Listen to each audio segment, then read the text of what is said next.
আসসালামু আলাইকুম। আশা করি সবাই ভালো আছেন। এই মুহূর্তে আছি আমি আমাদের স্থানীয় বাংলা বাজার।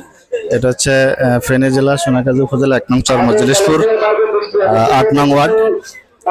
তো এই বাজারের ভিডিও আমি আপনাদেরকে বরাবর দিয়ে থাকি। আজকে কিন্তু পবিত্র ঈদুল আজহা উপলক্ষে যে গরুর হাট বসে, আজকে কিন্তু বাংলা বাজারের দ্বিতীয় হাট বাজার, এবং এটাই মনে হচ্ছে শেষ বাজার। এই বাজারে কিন্তু আর গরুর বাজার বসবে না আর কি।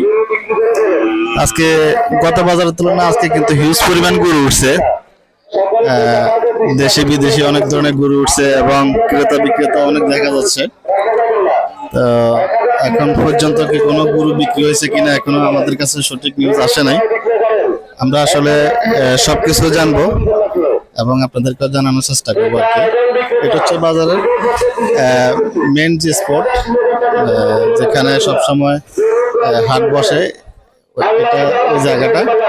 এছাড়াও স্কুল মাঠে কিন্তু অনেকগুলা গরু বসছে।